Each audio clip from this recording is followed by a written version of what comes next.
Hi guys, this is my horse Moby. He's a big boy. And a 1,200-pound animal seems very terrifying, but really it's not. So today I am going to show you how to saddle a horse.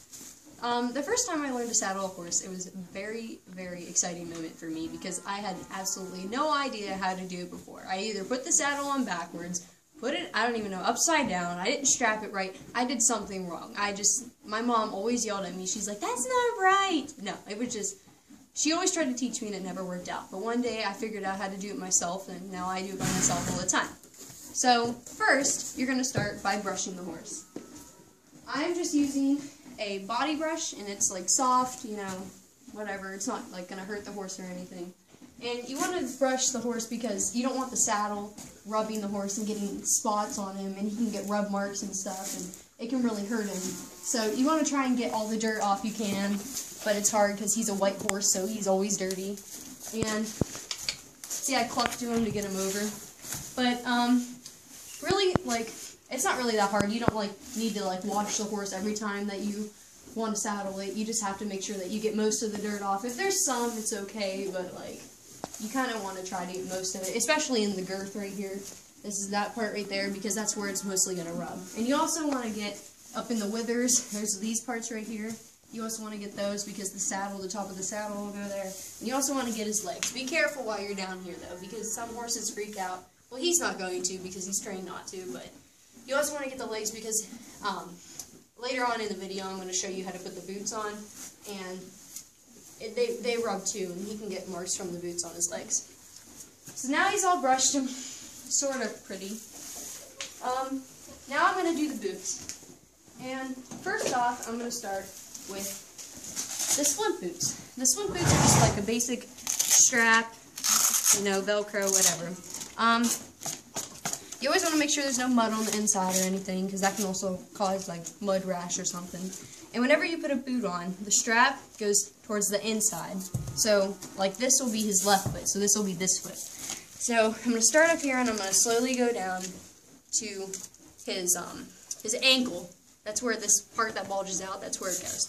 So now I'm going to strap this pretty tight, not too tight that it's going to cut off his circulation, but tight enough that it won't fall off and like spin around in a circle. And I'm going to do the same with the other thing, you know, make sure there's no dirt or anything. And then, you know, just be careful when you're down here, because you always want to be cautious of the horse, because you never know if he's going to freak out or anything, or if, like, an animal runs in, like my dog Bailey, she might run in and then freak him out or something. So you always want to be careful. But I've been around horses long enough that I know to be careful. Alright, the next set of boots are the bell boots. These pretty much guard him from flipping his shoe. This is the shoe. That thing, that metal thing on the bottom, that's the shoe. So if his back feet, when I'm riding him, it might clip the shoe and it might like fall off or something.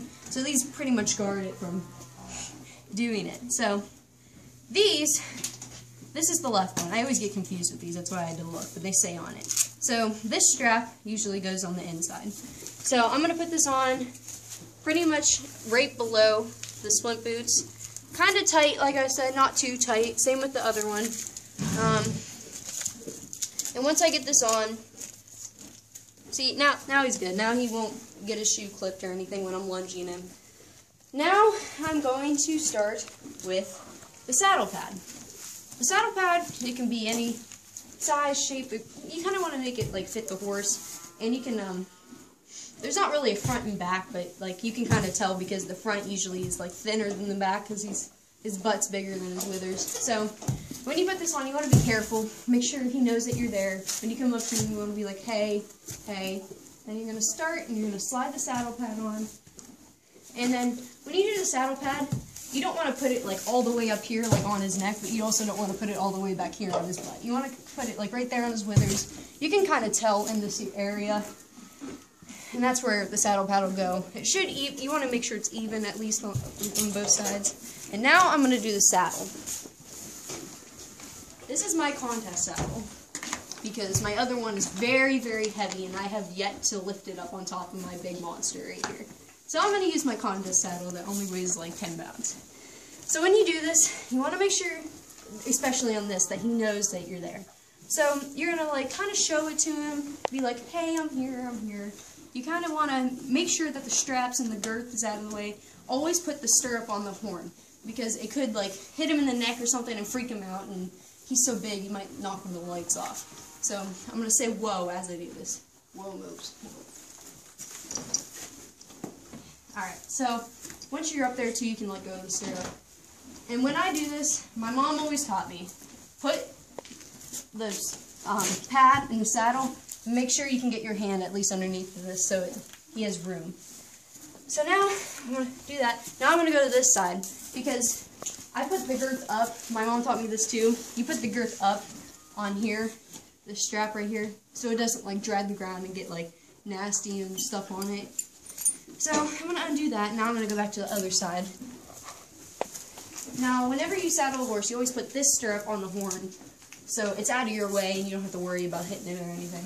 Now I'm going to grab with the cinch and the girth. I'm going to grab the girth. I'm going to take the cinch. I'm going to wrap it through the girth. Pull it. Make sure it's straight. See how it's twisted? You got to make sure it's straight. Go through the top again. Kind of like tighten it. Go back through the same way the bottom. And pull it tight. And like this girth is too small for him, so it's not going to work. But you would go back through it and then wrap it around here again. So here, I'll show you how you would do it. You would go, and you would go through here, and then you would come around here, and then pull it up, and then go through the middle.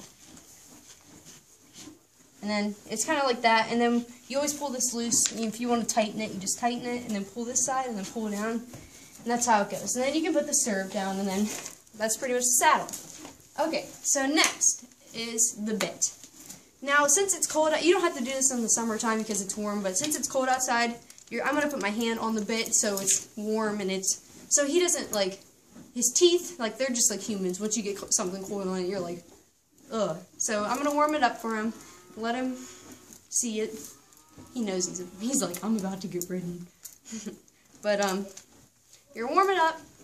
Now you're going to carefully undo the strap, undo his halter, hoping your horse is good and stay still. Let go. You're going to let go of your reins. You're going to take the bit. And you should open his mouth, but I might have to help him out a little bit. And by helping him out, I mean, because horses have teeth in the front and in the very back, but they don't have teeth in the middle. So I stick my finger right here at the top of his lip, where there's no teeth, and he'll open his mouth. So now that I have the bit in, I want to make sure the bit isn't underneath his tongue. You see, it's over his tongue. Because if it's under his tongue, he could like choke and stuff, and he won't pay attention or anything. So now with these, you're pretty much done now. This is your basic steps and everything. Now you can walk outside and you can ride or whatever. I'm not going to walk out because it's cold outside and it's nighttime. But you would walk out there, and then you would stay there, and you would say, whoa. Then you'd walk back over to your saddle. You'd see if the girth is tight, and if it isn't, tighten it. But if it is, then you're fine. Because some horses bloat out their stomachs, which means you know how you push out your stomach? Well, they do that because they don't want to be ridden, because they're stubborn. And when you walk them, they kind of relax and stuff.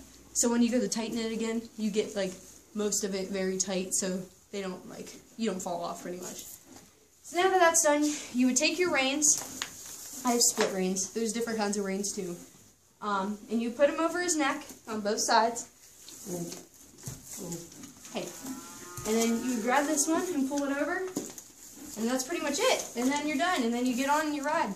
So thanks for watching, and I hope that many of you decide to ride a horse one day. And if you do, you know how to saddle it now. So you're good. Alright, bye guys.